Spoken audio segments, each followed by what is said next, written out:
사랑하는 성도 여러분 반갑습니다. 이제 모세오경 권별연구 창세기에 나타나 있는 원역사 살피는 시간 이제 8강 마지막 시간입니다.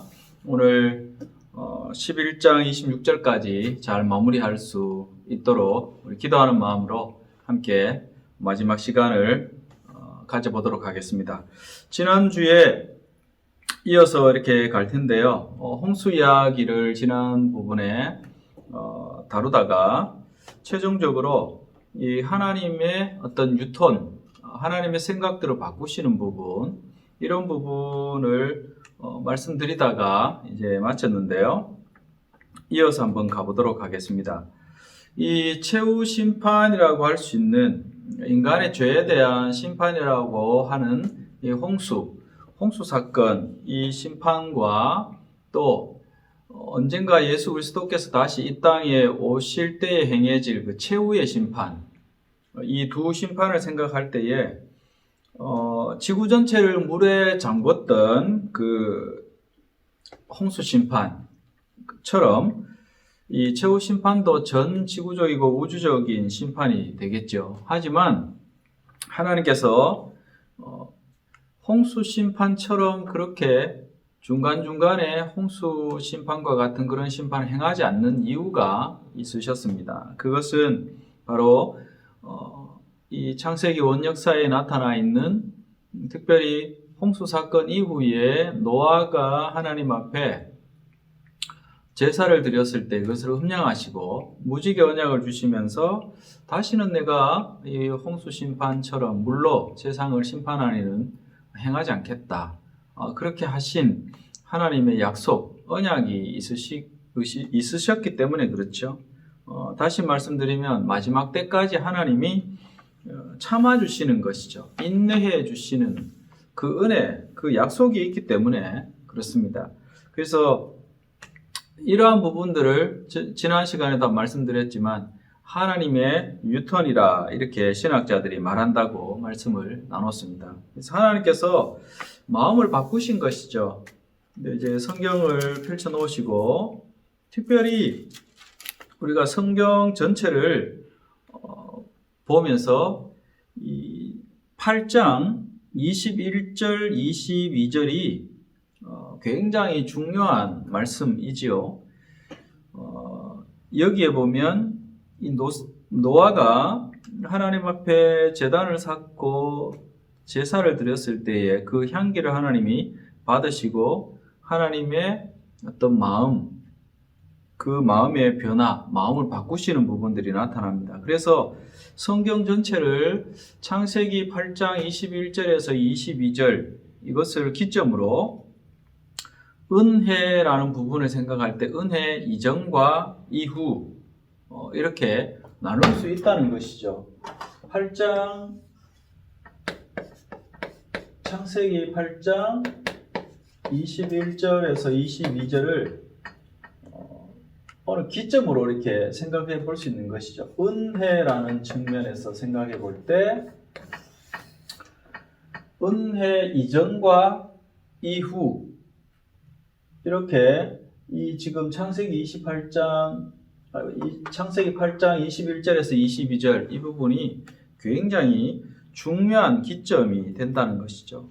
그래서 하나님께서 죄에 대한 심판을 마지막 때까지 유보하기로 하신 그 말씀이기 때문에 지금 현재 우리가 늘 죄를 짓고 어쩌면 노아 시대보다도 더 타락한 시대로 살고 있지만 아직은 그런 홍수와 같은 그런 심판이 우리 인간 세계에 임하지 않고 있는 것이죠. 이것이 참 은혜인 것으로 생각해 볼 수 있습니다. 그런 의미에서 우리의 지금 우리가 살아가는 이 시대를 어떻게 말할 수 있을까요?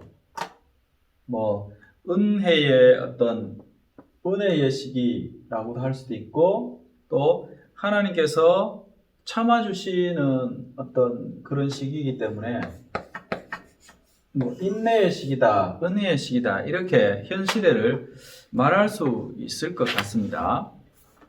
그래서 창세기 8장 21절에서 22절에 나타나 있는 이 하나님께서 우리 이 인류에게, 인간에게 주신 선물이라고 표현할 때에 굉장히 의미 있는 표현들을 할 수 있을 것입니다. 첫째는 이 하나님 자신의 절대적인 자유를 하나님 스스로 제한시키신 굉장히 값비싼 선물인 것이죠. 이 표현은 굉장히 중요한 표현이라고 생각됩니다. 하나님께서 심판하실 수 있는 자유가 있으심에도 불구하고 하나님 스스로 노아의 그 제사를 흠양하시고 그 향기를 받으시고 하나님 스스로 그것을 하나님의 자유를 제한하신 굉장히 어쩌면 인간이 하나님께로부터 수여받은 굉장히 값비싼 선물이 되겠습니다. 또 한 가지는 이 심판을 하나님이 연기해야 하는 그런 측면에서 생각해 볼 때 굉장히 인내의 선물인 것이 하나님의 인내의 선물이라고 볼 수도 있고, 세 번째는 우리 말씀에도 예수님도 그렇게 말씀하셨습니다. 끝까지 사랑하라. 사랑하되 끝까지 사랑하고, 또 하나님 편에서 볼 때 결국은 인간을 구원하시기 위해서 하나님 자신을 희생을 하시는 것이죠. 그래서 희생의 선물이라 이렇게 볼 수 있을 것입니다. 무지개 언약을 통해서 하나님께서 인류에게 주신 선물을 이렇게 한번 표현해 볼 수 있을 것 같습니다. 굉장히 하나님의 자유를 스스로 제한한 값비싼 선물이라고 할 수도 있고, 또 인내의 선물이기도 하고, 또 하나는 하나님 스스로를 인간을 구원하시기 위해서 희생하신 그런 희생의 선물이다, 이렇게 볼 수 있을 것 같습니다. 그래서 노아 홍수 사건을 이 정도로 한번 돌아보면서 정말 감사하다는 생각밖에 들지 않습니다. 왜냐하면 인간의 역사가 하나님의 창조 이후에 에덴 동산에서 말씀에 불순종한 그 타락한 그 시점부터 시작해서 계속해서 인간의 역사를 생각해 보면 어쩌면 죄를 짓고 짓는 그 죄와 함께한 역사다, 이렇게 볼 수 있겠죠. 근데 하나님이 그 가중되는 인간의 어떤 그 축소돼야 되는 것이 맞지만 더 점점 죄라는 영역이 확대되어져 가며 하나님께서 그에 대한 상응하는 심판을 행하셨는데, 지금 우리가 살아가는 이 시대에 이 노아라는 둘째 아담이라고 표현할 수 있는 노아를 통해서 재창조가 이루어진 이후에 인간의 삶에 그 홍수 심판과 같은 심판이 아직 최후의 심판인 예수 그리스도의 재림 시점에 이루어질 그 시기까지 계속해서 하나님이 참아주시고 참아주시는, 어쩌면 그 하나님께서 참아주신다는 것은 우리 사람들에게 뭐가 주어지는 것일까요? 하나님이 참아주신다라는 것은 결국은 이 사람들에게 하나님이 기회를 주시는 것이겠죠. 그래서 우리가 매일매일 살아가면서 우리가 매일 성경을 통해서 말씀 묵상하면서 하루하루 주야로 묵상하는 삶을 살아내려고 몸부림치고 있는데, 그러한 삶을 살면서 순간순간 하나님이 깨닫게 하시는 그 은혜를 통해서 우리의 삶이 조금이라도 하나님께서 원하시는 그 우리가 걸어가야 될 그 길에서 조금이라도 벗어나는 일이 있을 때에 하나님은 말씀을 통해서 디모데후서 3장에 있는 말씀처럼 우리를 의로 교육하시고 책망도 하시고 하셔서 바른 길로 인도해 주실 때에 깨닫고 하나님 앞에 회개하고, 요즘도 우리가 매일 성경을 시편을 묵상하고 있는데 회개의 중요성, 이런 부분도 우리가 이미 시편 32편이나 이런 걸 통해서 다윗의 시를 통해서 살펴보았습니다. 회개, 정말 회개라는 부분이 우리의 매 순간마다 조금이라도 범죄함이 있을 때에 회개하면서 하나님의 그런 가려주시고 덮어주시는 죄에 대한 그런 은혜들을 누리는 저와 여러분의 복된 삶이 되어야 될 줄로 믿습니다. 그래서 홍수 사건의 어떤 의미와 과정 이런 부분들을 우리가 살폈는데요. 이 노아와 관련된 성경의 기록이 이제 마지막 이야기가 나옵니다. 9장 보시면 9장 20절부터 18절부터 간단하게 이 노아의 세 아들에 관련된 이야기를 하면서 20절부터 29절에 노아와 관련된 이야기의 마지막 에피소드가 나옵니다. 이건 굉장히 놀라운 이야기죠. 이어서 한번 가보도록 하겠습니다. 먼저 보시는 것은 9장 18절을 보시면 방주에서 나온 노아의 아들들은 셈, 함, 야벳 이렇게 나오는데 이 함을 가리켜서 이렇게 표현합니다. 셈이라든지 야벳에 관련해서는 다른 표현이 없는데 함과 관련해서는 유독히 함을 가나안의 아버지더라 이렇게 표현을 하고 있습니다. 왜 이 표현을 하고 있을까요? 함은 가나안의 아버지라. 그리고 22절에도 보시면 가나안의 아버지 함 이렇게 표현해 놓고 있습니다. 여기에는 굉장히 암시적인 표현이 여기에는 가나안이라는 이름을 미리 언급을 이제 모세가 하고 있는데 이것은 이스라엘과 이후에 함의 자손 중에 태어날 가나안 그리고 나중에 출애굽해서 약속의 땅인 가나안 땅에 들어갔을 때 이 함의 자손인 가나안의 그 후손들과 어떠한 관계가 될 것인가 이런 부분들을 암시적으로 미리 보여주는 것이죠. 우리 성도님들이 이미 잘 알고 계시겠지만 이 가나안과 이스라엘 백성들 결코 좋은 관계가 아니었고 하나님이 이미 가나안의 후손들이 살고 있는 그 가나안 땅을 정복하고 거기에 있는 모든 가나안 족속들을 멸절시키라 말씀을 하셨습니다. 참 어찌 보면 인간적으로 보면 이 역사를 거슬러서 족보를 거슬러서 올라가 보면 결국은 한 조상 밑에 나온 후손들인데 결국 나중에 하나님의 말씀의 기준을 떠났을 때에 하나님께서 어떻게 그러한 부분에 대해서 하나님 조치를 취하시는가 이것은 우리가 묵상하고 제대로 음미하고 또 우리의 삶에 적용하는 부분에서 생각해 보면 굉장히 또 한편으로 보면 무서운 이야기인 것이죠. 결국은 이 창세기를 통해서 원역사를 보면서 계속 거의 매 시간마다 언급했던 이 죄라는 문제, 죄라는 것, 정말 하나님께서 이 죄를 어떻게 보시는가, 죄에 대해서 하나님이 어떻게 최종적으로 결정을 하시고 이렇게 하나님께서 조치하시는가 이런 부분들을 바라보면서 현재 우리가 살아가는 현대인의 삶, 우리 개인의 삶이나 공동체 바라볼 때 정말 감사하지 않을 수 없는 것이죠. 하나님께서 앞서도 우리가 홍수 사건의 의미를 좀 살피면서 하나님의 결국 이 어떤 홍수 사건 이후에 인류에게 노아를 통해서 주셨던 무지개 언약을 통해서 지금까지 그 유효 기간을 계속해서 연장시켜 주시면서 지켜오신 하나님의 약속. 그 은혜 때문에 우리가 지금 이렇게 어쩌면 수없이 많은 죄를 지으면서도 그냥 평안하게 아무 일 없는 것처럼 이렇게 살아갈 수 있는 이것이 참 은혜인데 그렇지만 앞서 말씀드렸지만 이렇게 인내해 주시는 하나님의 그 사랑 생각할 때에 이것이 또한 기회다. 무슨 기회일까요?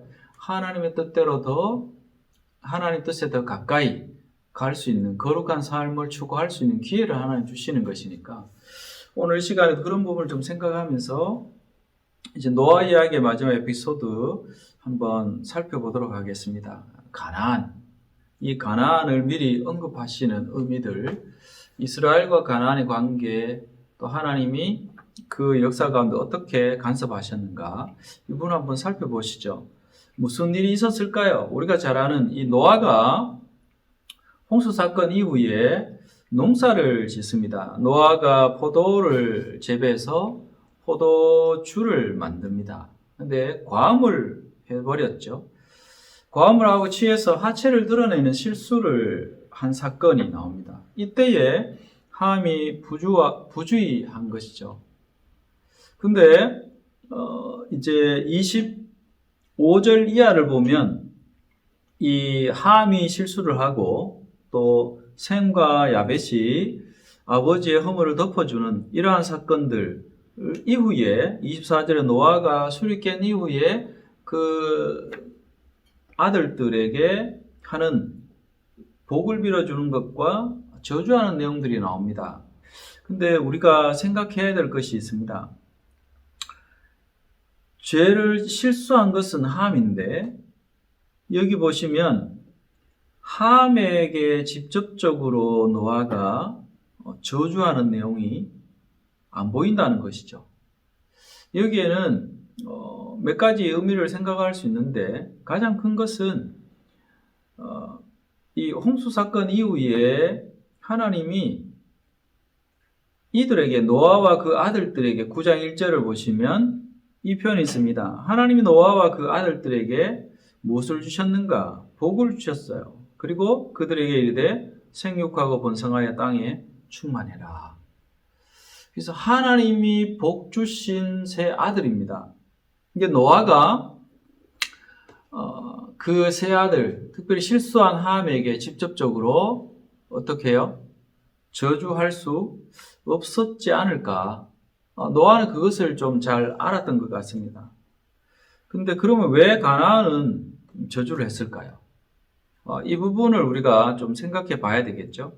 근데 여기서 이 손자 노아 입장에서 손자 가나안을 저주를 하는데 여기에는 우리가 좀 추정해 볼 때에 이후에 가나안의 어떤 또 가나안의 후손들 쭉 이렇게 살펴볼 때에 이 가나안의 아버지 함, 그의 어떤 이렇게 부주의함, 이것을 보고 자란 가나안이겠죠.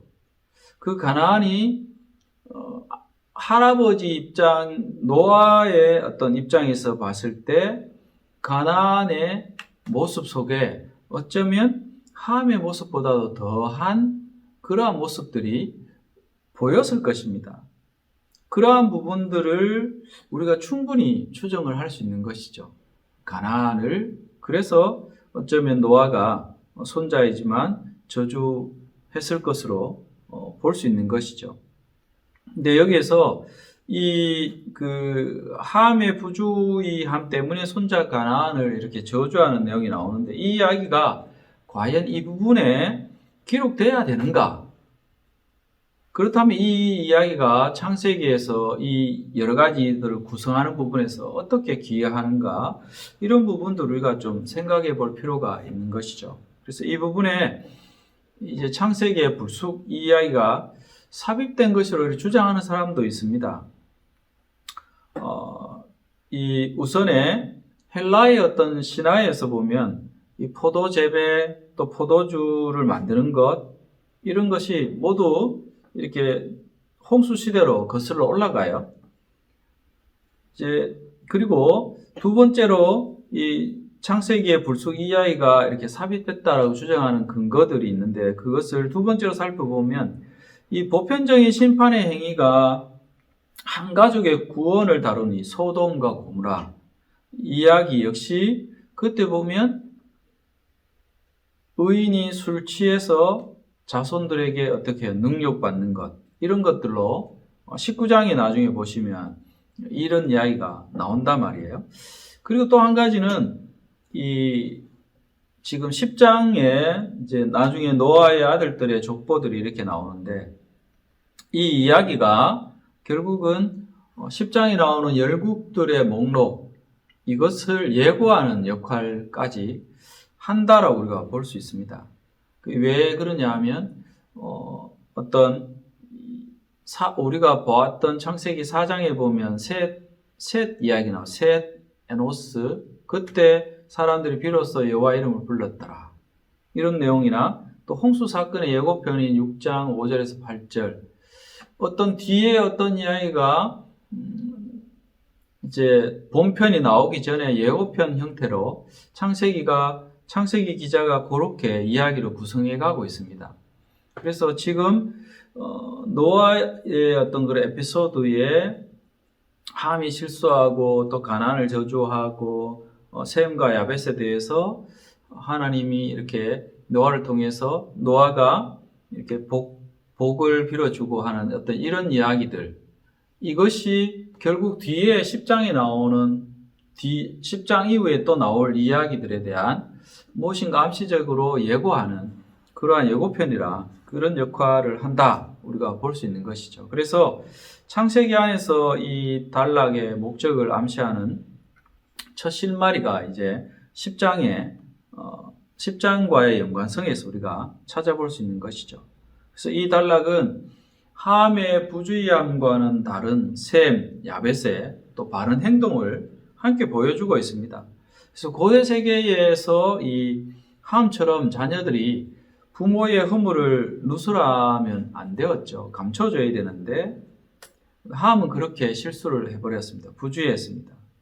그래서 결국은 함의 자손들을 쭉 나중에 보면 이스라엘이라는 나라가 이렇게 형성되어지고 하는데 대표적인 적대국이라 할 수 있는 애굽이라든지 바벨론, 이러한 전통적인 이스라엘의 대적들이 바로 함의 자손들로 통해서 나옵니다. 그래서 이 창세기에서 이 저자의 관점에서 볼 때 굉장히 심각한 것은 함의 자손들 가운데 가나안이죠. 가나안이 나중에 이스라엘 백성들과의 어떤 관계가 어떻게 되는가? 하나님이 택하신 선민이라고 하는 이스라엘 백성들과 관계가 어떻게 되는가? 올라간 뿌리는 한 뿌리인데 나중에 결국 거기에도 보면 뭐가 자리 잡고 있습니까? 뒤에 열국들이 나눠지고 나중에는 서로 전쟁이나 여러 가지를 통해서 물고 뜯는 어떤 그런 악순환에 피비리 나는 어떤 그러한 삶의 역사들이 이어지는데 그 이유는 거슬러 올라가면 결국은 죄가 있더라는 것이죠. 그래서 죄의 영향력이랄까요? 이 부분은 정말 무서운 것 같습니다. 여하튼 이 가나안을 향한 노아의 저주, 이러한 것은 장차 이 가나안이 이스라엘에게 정복될 것을 미리 보여줍니다. 그래서 가나안은 저주를 받아 25절을 보시면 그의 형제의 종들의 종이 되기를 원한다. 이렇게 노아가 저주를 하고 있는 그 저주대로 되어지는 것이죠. 근데 저주를 받았던 이유 다시 반복해서 말씀 안 드릴 수가 없는데 결국 그것이 어떤 구체적으로 쭉 이렇게 올라가면 삶에서의 어떤 가인에게서도 볼 수 있었고 또 람에게서도 볼 수 있었고 또 홍수 사건 이전에 어떤 하나님의 아들들과 사람들의 딸들 그 사이에서 이루어지는 부도덕한 죄의적인 행음들이라든지 이런 것들, 결국 거기에는 죄가 있더라는 것이죠. 죄의 결과가 이러한 비참한 역사를 만들어내는 것이죠. 그래서 참 이 창세기의 원 역사를 살피면서 무엇보다도 죄라는 부분을 우리가 늘 생각하고 그 죄와 죄를 보면서 우리 자신들을 더 좀 쳐서 성결한 거룩한 삶으로 나아갈 수 있도록 우리를 경책하는 그런 시간들이 필요할 것 같습니다. 그래서 노아는 이 가나안이 이스라엘에게 정복될 것을 미리 보여주고 또 셈의 어떤 하나님 여호와를 찬양하라, 가나안은 셈의 종이 되고 이런 여러 가지 표현들을 통해서 이후에 이스라엘의 어떤 역사들이 어떻게 진행될 것인가를 보여줍니다.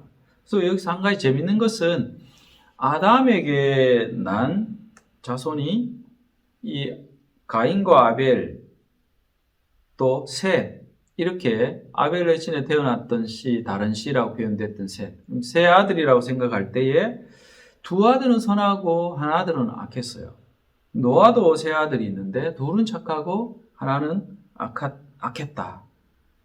이 두 경우가 모두 이 창세기는 어떻게 이후에 이제 아브라함을 통해서 선택받은 사람들이 셈과 야벳까지 이렇게 거슬러 올라갈 수 있는지 이런 부분들을 보여주고 있다.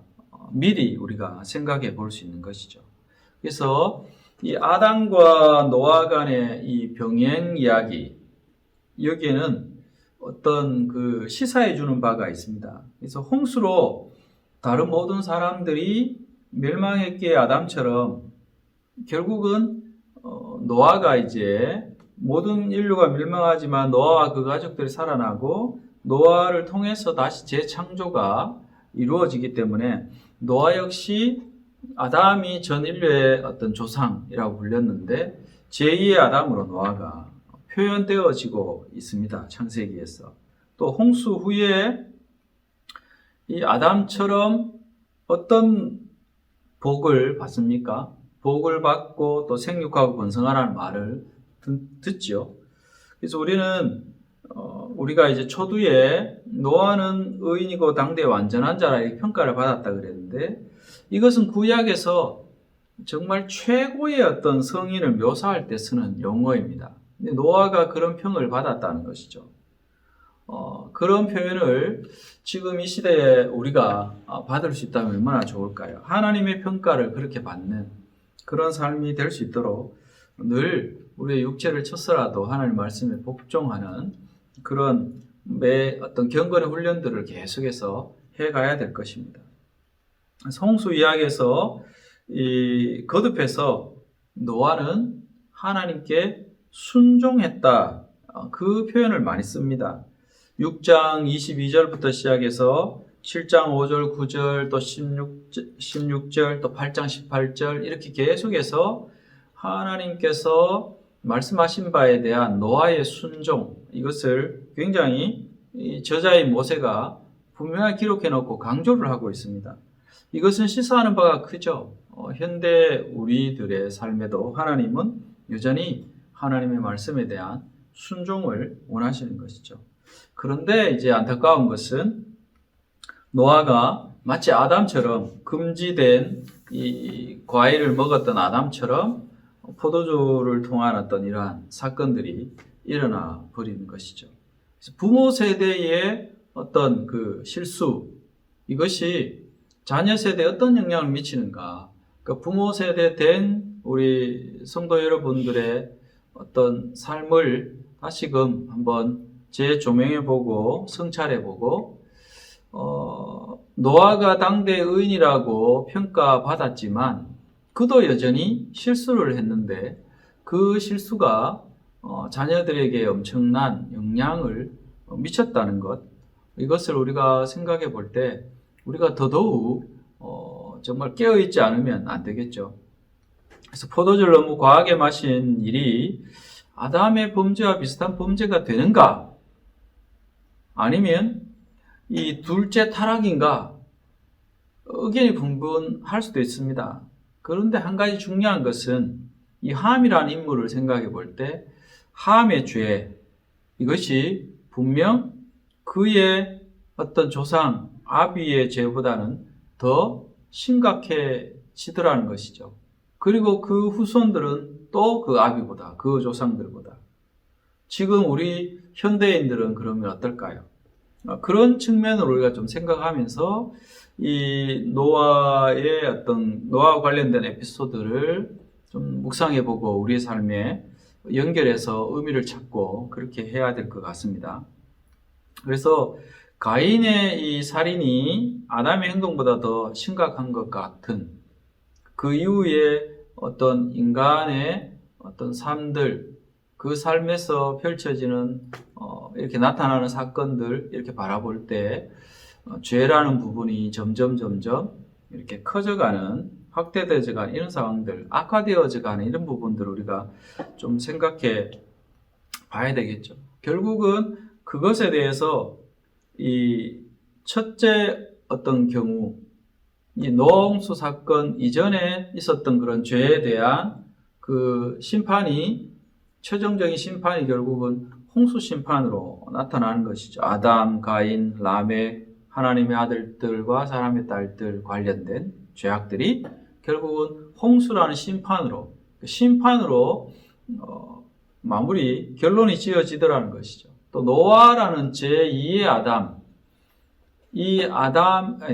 노아라는 제2의 아담, 이 노아 그리고 함, 그 이후에 우리가 잠시 뒤에 살피겠지만 바벨탑 사건, 이런 걸 통해서 결국 또 하나님의 심판이 임합니다.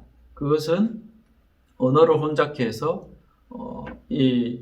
흩어지도록 하나님이 심판해 버리신. 결국은 이 죄에 대한 하나님의 최종적인 결론은 심판으로 나타나느라는 것이죠. 우리 개인의 삶에 이게 지금 홍수 심판처럼 아예 쓸어버리는 그런 심판을 하지 않겠다고 말씀을 하셨지만, 하나님의 심판은 죄에 대한 심판, 하나님의 공의는 여전히 살아 계신다는 것, 이 부분에 대한 긴장감을 우리는 놓치지 않아야 되겠습니다. 그래서 우리가 지금 온 역사에 나타난 9장까지 이렇게 쭉 한번 살펴봤는데요. 이 내용들을 귀에 쓰실 때마다 좀 반복적으로 한번 되짚어 보시면서 묵상하시면서 나머지 이 원역사 이후에 있는 모세오경의 내용들이나 성경 66권 전체에 담겨 있는 내용들을 좀 연결해서 쭉 통시적으로 이렇게 묵상하면서, 과연 우리가 결국은 로마서에서도 말씀하지만 결국은 이 창세기에도 이후에도 우리가 원역사 편이 끝이 나면 나중에 기회 되면 이 아브라함을 부르시는 사건부터 시작해서 또 이렇게 살펴가야 되는데, 결국은 아브라함을 하나님 왜 부르셨는가? 성경을 보면 결국은 구원을 위함입니다. 그래서 구원을 하나님이 위해서 부르셨는데, 그 구원시키는 것이 온전한 최종적인 목적인가? 아니면 다른 무엇이 있는가? 그 부분에서 로마서에서 우리가 힌트를 얻으면 구원을 어떻게 받을 수 있는가를 말씀하고 난 이후에 사도 바울이 무엇을 이야기합니까? 구원받은 사람들은 마땅히 이렇게 삶을 살아야 된다. 삶을 강조합니다. 모세오경도 결국은, 또 다른 성경도 결국 그것을 말하는 것이죠. 하나님께 선택받고 구원받은 백성은 이 땅 가운데서 하나님이 원하시는 삶을, 거룩한 삶을 추구하면서 하나님 나라를 이루어 가야 되는 그 막중한 사명이 우리에게 있는 것이죠. 그것을 망각해 버리면 결국은 하나님의 백성다운 삶을 살아가지 못할 것이고, 결국은 최종적인 부분에서 하나님의 심판 앞에서 우리가 어떤 평가를 받게 될지 두려운 마음으로 우리가 삶을 살아야 되겠죠. 이 정도로 노아와 관련된 이야기들 한번 마무리하고요. 이제 원역사의 마지막 부분이라고 할 수 있는 이 10장에서 11장 후반부 정도까지, 여기에는 10장 1절부터 마지막 절까지는 노아의 아들들의 가족 역사, 족보가 나옵니다. 열국들의 목록이 나오죠. 그리고 11장 9절까지는 잘 아시는 바벨탑 사건이 나옵니다. 이 의미들을 한번 살펴보도록 하겠습니다. 먼저 간략하게 이 열국들의 목록을 정리를 해보면 이렇게 할 수 있습니다. 이 노아의 세 아들은 셈, 함, 야벳, 잘 아시는데 여기에서 다양한 민족들이 나옵니다. 이 셈은 잘 아시다시피 이제 이 11장 후반부에 데라의 어떤 자손들 나오면서 그때 비로소 아브라함의 이름이 이제 개명되기 전에 이름이 나옵니다. 그래서 셈의 족보, 셈의 후손들은 아브라함, 또 이스라엘이라고 그려진 야곱, 또 다윗의 후손이 예수 그리스도, 이렇게 쭉 셈의 계열에서 나오죠.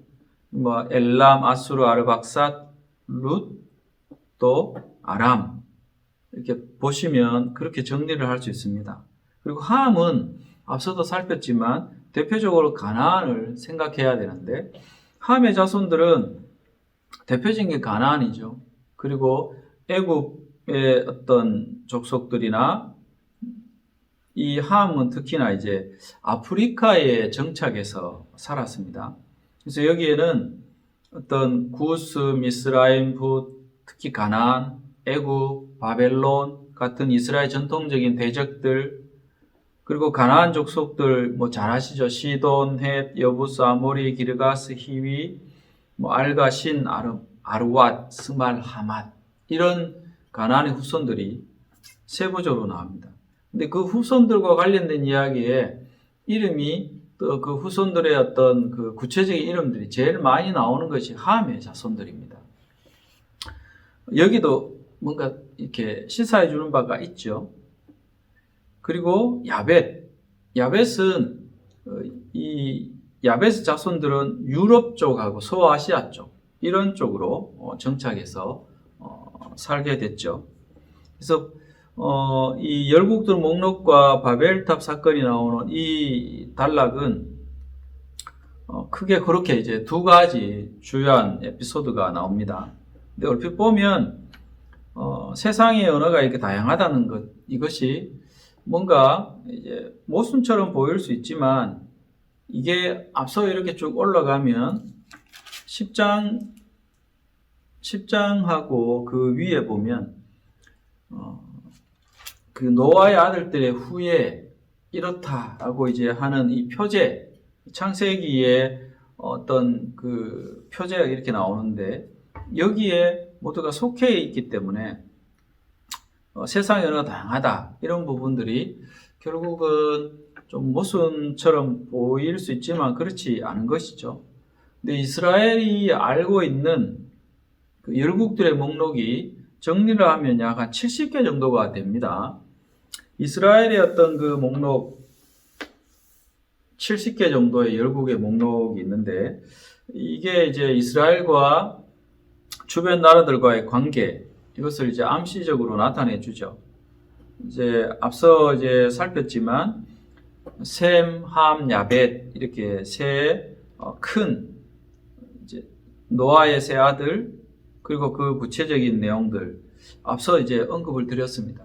이런 부분들을 한번 주의 깊게 한번 살펴볼 필요가 있습니다. 왜냐하면 노아를 통해서 이제 재창조가 이루어졌고 그 노아의 후손들로 통하여서 열국들이 형성이 되어집니다. 그 이제 흩어진 노아의 자손들이 흩어져서 살면서 결국은 그 자손들과의 관계가 어떻게 됐는가?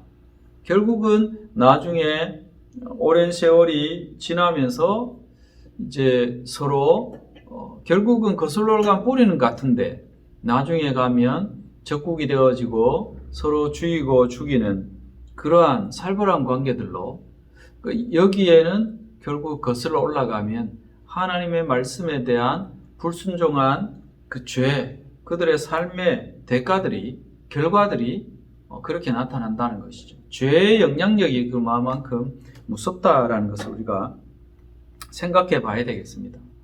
그래서 열국의 목록은 이 서로 다른 사람들이 각기 자기 영역에 흩어져서 자신들만의 어떤 언어로 이렇게 말하면서 살았지만 특별히 이제 10장에는 어떤 그들 사이에 전혀 어떤 문제가 있었다. 이런 것이 10장에는 전혀 그런 기록들은 없습니다. 없는데 이제 문제는 무엇입니까? 열국들이 이렇게 노아의 자손들로 통하여서 이렇게 형성이 되어졌고 흩어져서 살았는데 결국 바벨탑 사건을 이제 모세가 기록해 주면서 이런 흩어지게 된 그리고 그 배경이라든지 왜 그럴 수밖에 없었는가, 여기에 또 하나님의 어떤 계획들과 하나님께서 그렇게 하실 수밖에 없었던 이유가 무엇이었는가, 이런 부분들을 우리가 살필 수 있는데 바벨탑 사건을 한번 살펴보도록 하겠습니다. 10장에 나타난 열국의 목록들 이것을 살피면서 거기까지는 크게 문제가 없어 보이는데 바벨탑 사건 이후에 이제 바벨탑 사건이 일어난 이후 뒤에 이제 어떤 일들이 일어날 것인가에 대해서 뭔가 우리가 생각해 볼 수 있는 것이죠. 바벨탑 사건은 이렇게 정리를 해볼 수 있을 것 같아요. 이 바벨이라는 것은 바벨론인데 그 지방말로의 뜻이 뭐냐면 하나님의 문이라는 뜻입니다. 하나님의 문 또는 이 하늘로 통하는 관문, 이것이 바벨이라는 말의 뜻입니다. 근데 실제로 바벨론 사람들은 꼭대기에 탑이 있는 일종의 피라미드인 자신들의 이 지구랏 이 밑으로 지하 세계의 그 기초를 두고 있고 또 위로는 하늘까지 닿는다고 이렇게 막 주장을 했습니다. 근데 이것은 거만한 것이죠. 이런 거만함이 이 이야기 속에 거침없이 드러나 있습니다. 바벨탑은 꼭대기가 하늘에 닿을 수 있었을까요? 꼭대기가 하늘에 닿기는커녕 오히려 하나님께서 그들이 뭘 하는지 보러 내려오셨다라고 표현을 해놓고 있습니다. 한번 보시죠. 11장 1절부터 이렇게 쭉 보시면 여러 가지 표현들이 있는데 5절을 특히 보시면 여호와께서 사람들이 건설하는 그 성읍과 탑을 보려고 내려오셨더라. 인간들이 교만해서 하늘까지 닿게 하겠다라고 쌓은 탑이지만 터무니없었던 것이죠. 그래서 하나님 이것을 보러 내려오셔야 할 정도로 낮을 수밖에 없었습니다. 그래서 바벨이라 이름 이것이 실제로 혼란을 의미합니다. 어리석음과 같은 이런 어떤 발음까지 되기도 하는데 이 한 수메르 이야기에 보면 어느 날 이 모든 사람들이 수메르 말을 이렇게 하게 된다고 그렇게 하는데요. 창세기는 그렇지 않죠. 창세기는 하나님께서 어떻게 해요? 의도적으로 사람들이 서로 다른 말을 하게 하셔서 그들이 하늘에 이렇게 들어가려는 경건치 않은 계획을 함께 도모하지 못하도록 하나님께서 조치를 취하신 것으로 분명하게 기록해 놓고 있습니다. 바벨론에 버려진 이 지구락과 또 다수의 언어, 이것은 결국은 인간의 죄에 대한 하나님의 심판이라는 것이 증거되어지고 있는 것이죠. 이 대목에서도 우리가 또 죄라는 부분을 생각하지 않을 수 없습니다. 그래서 창세기 전반부에 여러 곳에서 우리는 이 창세기가 신들과 인간의 역할과 또 홍수 등에 관한 바벨론식의 어떤 그런 생각들, 이것을 굉장히 비판하고 있다는 사실을 우리가 주목해야 되죠. 그래서 여기 11장에서도 바벨론의 교만, 거만함, 이것을 노골적으로 분명하게 공격을 하고 있습니다. 이제 이 바벨론 문화가 어떤 위대한 문명도 아니고 하나님께 가장 근접한 어떤 바벨탑이라든지 이런 것이 성가물도 아닌 것이죠. 이 바벨탑은 무엇을 말해줍니까? 인류가 결코 스스로의 자기 힘으로 하늘에 닿을 수 없고 하나님의 심판 아래에 있는 존재라는 사실을 분명하게 일깨워주는 사건인 것입니다. 그래서 인간이 쌓은 이 바벨탑 사건에서 인간의 교만이 두 가지로 나타납니다. 첫째 교만은 11장 4절을 보십시오. 보시면 이렇게 이야기합니다. 우리의 이름을 내고 이야기하죠. 이름을 낸다. 이름이라는 것은 사람을 서로 이렇게 구분하는 역할을 합니다. 그래서 부모들은 자녀들의 이름을 아무 생각 없이 그렇게 함부로 짓지 않죠. 아이의 어떤 그렇게 하는 이유가 아이의 미래나 이런 부분들이 그 이름이 좌우할 수 있다. 이렇게 이제 기대하는 그런 생각들이 있기 때문에 이름을 함부로 짓지 않습니다. 운명이 달려있다. 이렇게 생각하는 것이죠.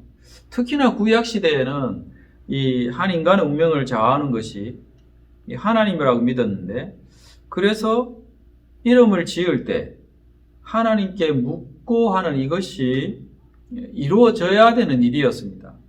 그런데 바벨론의 어떤 이 바벨탑 사건을 일으킨 사람들, 이 사람 바벨탑의 어떤 그 연루된 사람들은 어떻게 이야기합니까? 우리의 이름은 하나님께가 아니라 우리 스스로 짓겠다 말하는 것이죠. 그래서 결국 여기에는 자신들의 운명을 자기들이 알아서 개척하겠다, 이런 의지가 여기에 담겨 있는 것입니다. 탑을 하늘 높이 쌓을 수 있을 만큼 고도로운 문명이 발달한 국가를 이루었으니까 이제는 하나님께 의지할 필요가 없다라는 것이죠. 이 착각인 것입니다. 이것이 인간의 어떤 바벨탑 사건에서 우리가 생각해 볼 수 있는 인간의 교만, 이것을 생각해 볼 수 있는 첫 번째 그런 교만인 것이죠. 두 번째 교만은 여러분 창세기 1장 28절 이하에 보면 하나님이 생육하고 번성하여 땅이 충만하라 흩어지라, 이런 하나님의 어떤 문화 명령 있었는데 여기 지금 11장 4절을 보면 어떻게 표현합니까? 4절 끝부분을 보시면 흩어짐을 면하자, 이렇게 본문이 분명하게 기록해 놓고 있습니다. 여기에서 두 번째 교만을 볼 수 있는 것이죠.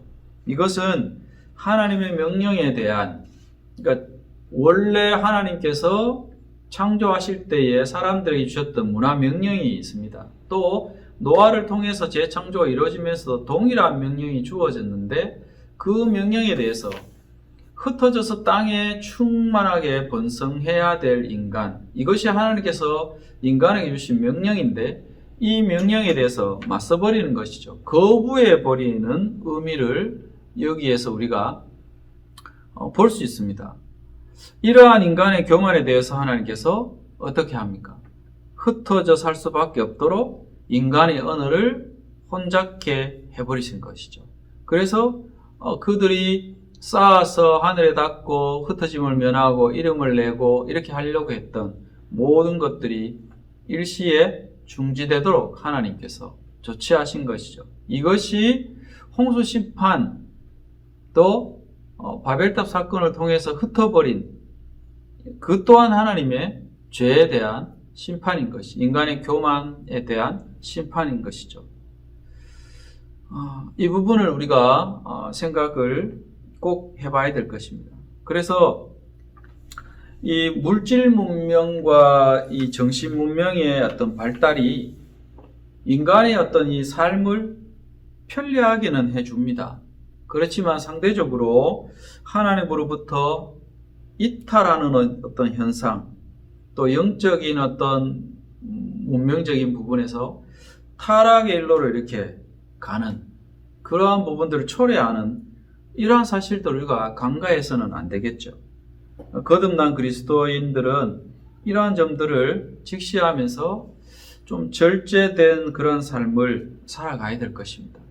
우리가 지금 코로나 때문에 거리두기 해야 되는데 하나님과 거리두기 했던 것들을 이제 코로나를 통해서 우리 참 많이 깨닫지 않습니까? 하나님과 거리두기가 이제는 하나님과 더 가까이, 그렇지만 죄악된 삶 이런 부분들과는 좀 거리를 둬야 되는 이러한 교훈들을 우리가 코로나를 통해서 얻고 있는데, 이 창세기의 원역사에 나타난 바벨탑 사건, 그 사건에 담겨있는 인간의 어떤 교만, 그것에 대해서 하나님께서 어떻게 하셨는가, 거리두기 하도록 하나님이 만들어 버리신 이 부분을 우리가 조금 집중해 볼 필요가 있겠죠. 왜 그렇게 하실까? 왜 그렇게 하셨는가? 현재 지금 우리가 겪고 있는 이러한 코로나로 인한 팬데믹 현상이나 이런 부분들 우리가 좀 생각해 봐야 되지 않을까 싶습니다. 어쨌든 이 바벨탑 사건이 주는 중요한 메시지가 있습니다. 이것은 물질 문명의 발달이 하나님과 인간 사이를 어떻게 할 수 있다는 것입니까? 멀어지게 한다는 것이죠. 우리가 여기서 정말 생각해 봐야 됩니다. 이 지금 바벨탑 사건을 통해서 우리가 생각해 볼 수 있는 것이 인간 세계의 어떤 그 물질 문명이 시간이 가면 갈수록 이때보다도 지금이 더 발달하는 것이죠. 물질 문명이 발달하면 할수록 어떻습니까? 하나님과의 거리는 점점 어떻게 될까요? 성경이 참 이렇게 재밌는 사실은 창세기의 이 원역사편에서 이 부분을 분명하게 보여주고 있습니다. 물질 문명의 발달은 결과적으로 하나님과의 거리를 더 어떻게 해요? 멀어지게 하더라는 것이죠. 여기에서 우리는 큰 교훈을 얻어야 될 것입니다. 이 과학 문명이 발달하면 할수록 하나님과의 거리는 점점 더 멀어질 수도 있다. 그 가능성, 물론 편리하지만 이 부분은 우리가 부인할 수 없을 것입니다. 과학 문명의 발달은 자칫 영적인 빈곤, 또 타락 이런 것을 자초하기 쉽다는 것이죠. 그래서 바벨탑 사건은 물질 문명이 발달하면 발달할수록 인간은 하나님에게서 어떻게 해요?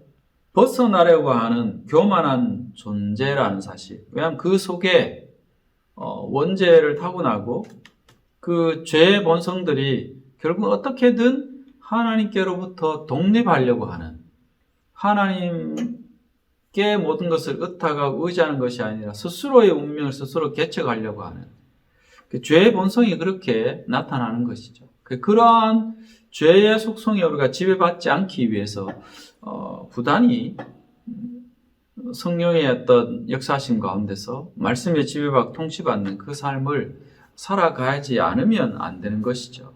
그래서 우리가 매일 묵상하는 그 삶, 그래서 시편 1편에 매일 묵상하는, 주야로 묵상하는 그런 사람이 행복한 사람, 복된 자라고 이야기하는 이유가 그런 사람이 시냇가에 심겨져 있는 나무처럼 하는 모든 일들마다 형통하게 된다는 것이죠. 시절을 쫓아 과일을 맺고 하는 모든 일들마다 형통하게 된다.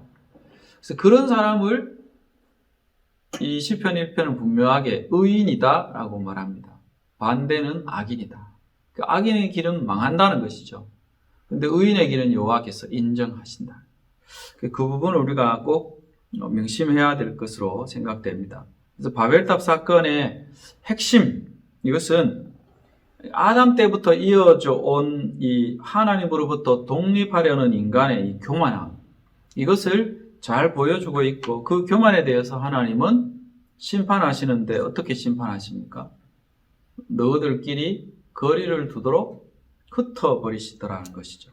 그래서 하나님은 인류를 흩으심으로써 죄로 가득한 인간의 이 악한 일을 공모할 수 없도록 인간의 능력을 제한해 버리신 것으로 우리가 이 바벨탑 사건에서 중요한 메시지들을 한번 생각해 봐야 될 줄로 믿습니다.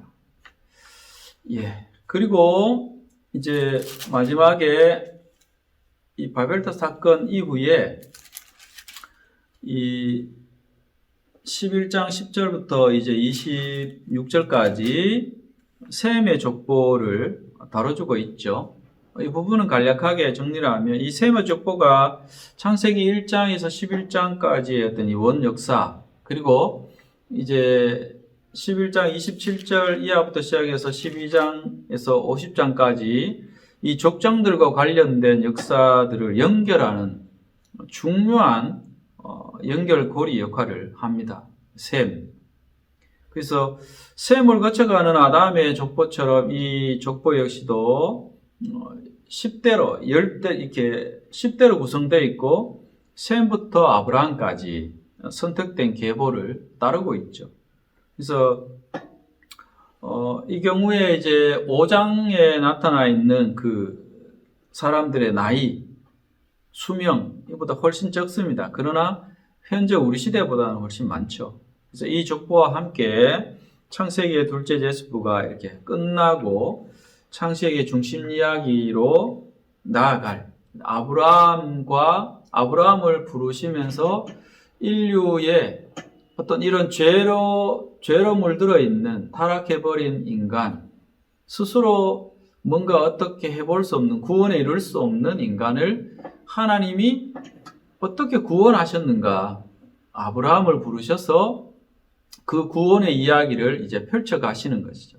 그것이 원역사 이후에 12장부터 이제 족장의 이야기 들어가는 부분에서 아브라함을 부르시는 그 사건을 시작으로 해서 쭉 지금까지 21세기 지금까지 예수 그리스도께서 다시 오시는 그날까지 이 이야기가 진행되어지고 있고 예수 그리스도 이 땅에 오시면 그 이야기가 완성이 되어지겠죠. 그래서 지금까지 이제 이 정도로 창세기에 기록되어 있는 원역사를 이렇게 한번 살폈습니다. 원역사를 한번 정리를 간략하게 한번 해드리면요.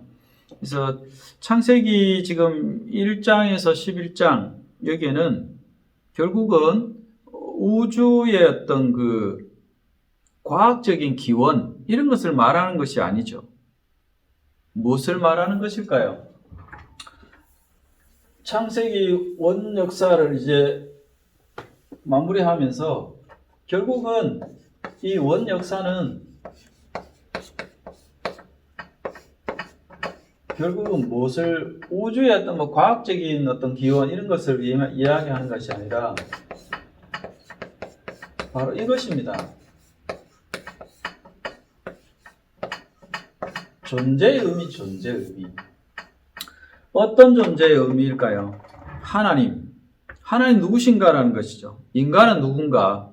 그리고 세계는 어떻게 존재하고 있는가? 이런 부분들을 이 원역사가 분명하게 그런 관점에서 본질적인 의미를 묻고 알려주는 그런 책인 것이죠.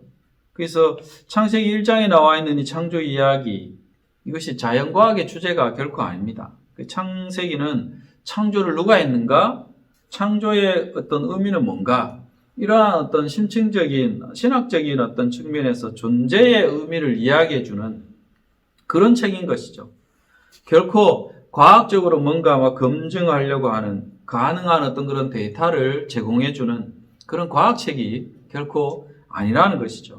그래서 창세기는 전체적으로 어떤 내용들이 계속 반복되어집니까? 그것은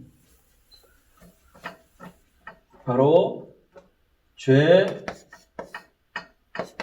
심판, 그 이후 구원.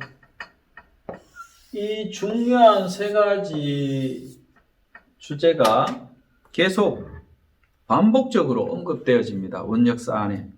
그래서 창세기 3장에서 아담과 하와가 불순종하자 하나님은 그들을 에덴 동산에서 추방하시지만 그들에게 가죽옷을, 짐승을 잡아서 가죽옷을 지어 입혀주시죠.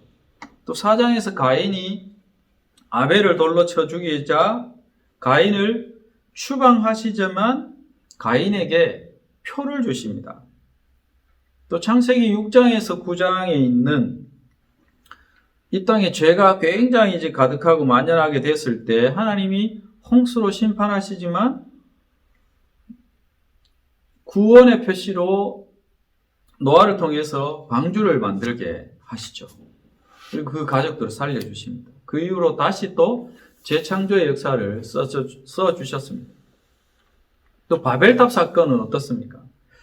11장에 나타난 이 바벨탑 사건에서 인간들이 교만하자 하나님은 그들을 심판하시고 성 건축을 중단시키셨지만 이제 다음에 살펴야 될 아브라함을 구원의 표시로 불러주시는 이것이 나타나더라는 것이죠.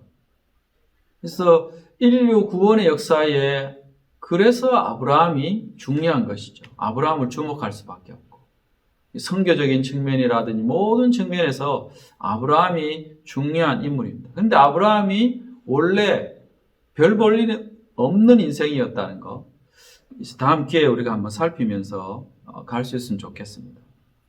그래서 여하튼 아브라함의 등장은 창세기 1장에 11장의 원역사와 또 뒤에 있는 12장에서 50장에 있는 이 족장사를 이어주는 고리 역할을 한다는 것.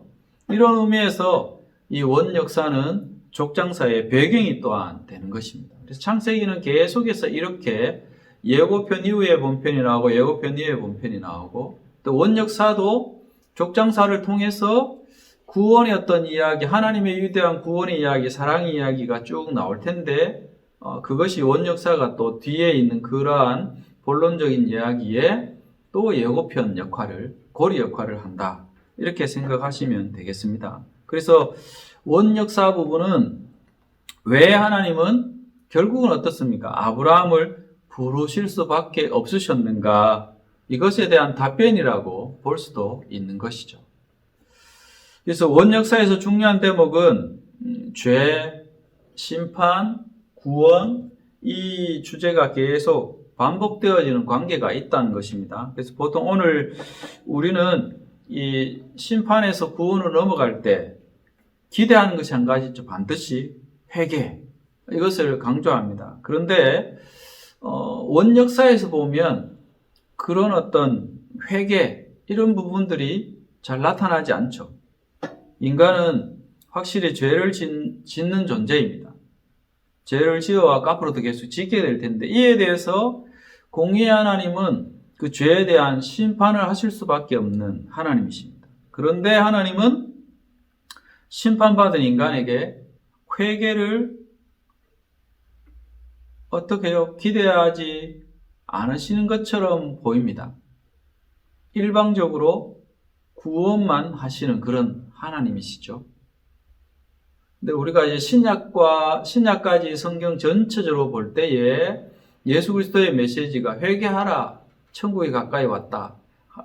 회개가 강조되어 있습니다. 우리가 회개가 필요 없다는 말이 아니라 원역사에 보면 하나님이 어떤 분이신가라는 측면에서 볼 때에 원역사에는 하나님이 어떤 회개를 요구하신다기보다는 그 회개에 앞서서 하나님의 구원이 먼저 행해지더라는 것이죠. 공의로 심판하시지만 또한 하나님의 일방적인 구원이 이루어져 오더라는 것이죠. 그래서 구원이라는 것, 이것을 엄격하게 말하면 회개가 가져오는 결과만이라고 볼 수가 없는 것이죠. 구원은 전적인 하나님의 은혜인 것입니다. 그런데 그 구원받은 인간이 또 죄를 짓고 또 심판을 받습니다. 그러나 하나님은 또다시 그 인간을 구원하시죠. 이러한 방식이 이 원역사 안에 계속해서 반복되어지고 있는 패턴입니다. 그래서 창세기 1장에서 11장의 원역사는 이스라엘의 역사가 아니라 온 인류의 역사다. 이렇게 봐야 되는 것이죠. 그래서 아담은 이스라엘만의 어떤 조상이 아니라 이 지구상에 살아가는 모든 인류의 조상이라는 것을 보여주고 있습니다. 근데 모든 인류의 조상 아담을 창조하신 분이 하나님이시라는 것이죠. 그래서 결국은 창세기는 하나님이 어떤 분이신가? 인간은 누구인가? 죄는 무엇인가? 이런 부분들, 구원은 어떻게 이루어지는가? 이런 부분들을 강조하고 있는 것이다라는 것이죠. 예, 지금까지 창세기에 나타나 있는 이 모세오경 속에 특별히 창세기에 나타나 있는 1장에서 11장 26절의 원역사편 이것을 좀 살피면서 8강에 걸쳐서 이렇게 강의를 나눴는데요. 우리 사랑하는 성도 여러분, 부족한 강의지만 한번 기회 되실 때마다 다른 것보다 성경을 다시 한번 꼼꼼히 묵상하시면서 읽으시고 그 속에 강의 들으셨던 것들 좀 이렇게 되짚어 보시면서 죄, 또 하나님의 심판, 하나님의 구원 이런 관계들을 좀 생각하시면서 나의 삶에 여전히 동일하게 함께 하시고 역사하시는 하나님, 그 하나님에 대한 감사와 그 하나님 뜻대로 살아가려고 몸부림치는 매일 말씀 묵상을 통해서 성령의 인도하신 가운데 조명해 주시는 가운데 말씀에 지배받고 통치받는 그 삶을 살아내기 위해서 몸부림치는, 그래서 우리 모두가 행복한, 하나님 인정하실 만한 행복한 사람, 그러한 삶을 누리는 복된 은혜가 저와 여러분의 있기를 소망합니다. 지금까지 수고 많으셨습니다. 다음 기회에 또 모세오경 권별연구 족정사 또 이렇게 함께 나눌 수 있는 기회가 있었으면 좋겠습니다. 성도 여러분 사랑하고 축복합니다. 다음에 또 만나 뵙도록 하겠습니다. 늘 강건하십시오. 감사합니다.